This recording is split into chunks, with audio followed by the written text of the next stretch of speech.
You know what? In our culture, words and numbers mean something. And in this video, we're going to discuss how big the number 25 is.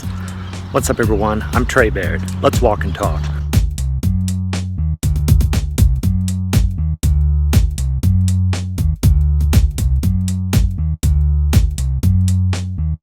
So I've always been a big follower of the underground rap scene. And as I've said in other videos, one of the problems with the underground rap scene is the patriarchal nature of the scene. And I don't use that word very often, but it applies here. I was reading a message from a female rapper who was struggling with whether or not she should quit the scene because she was pushing the age of 25. I'm not sure if it's a female music artist thing, a beauty thing, or a rap thing, but she felt that at the age of 25, if you are not already established as a brand in the industry, then your time has come and gone.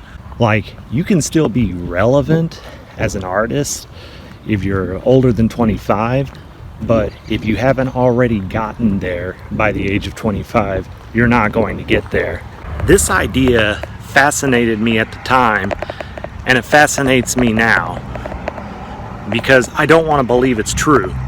But if it is true, why is that? There are examples of like celebrities and artists making it big, like much later than 25, in some cases pushing 40.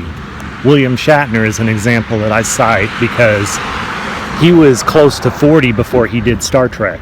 Of course, there's two rebuttals to this. Number one, he's an exception to the rule. And number two, he's not a musician. But he did put out an album back in the 70s. Speaking of which, I happen to think pretty highly of his album. It's a spoken word album and it's often ridiculed. But there's a lot of artistic merit to be found in there. And it's not simply a cash grab, after the success of Star Trek.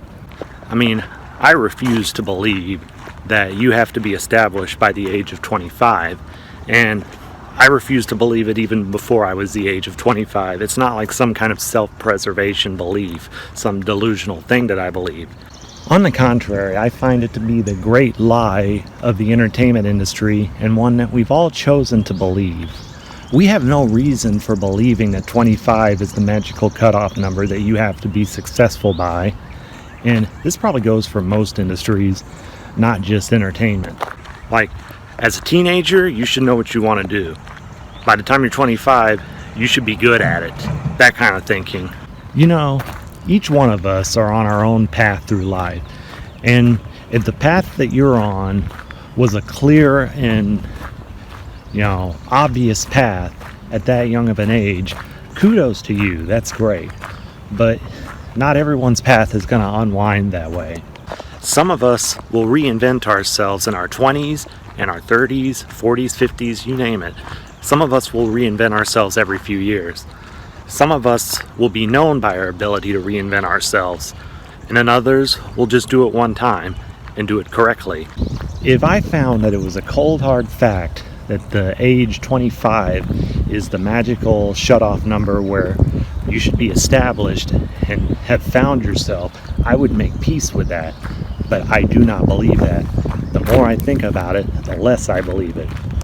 But I'd like to know what you think.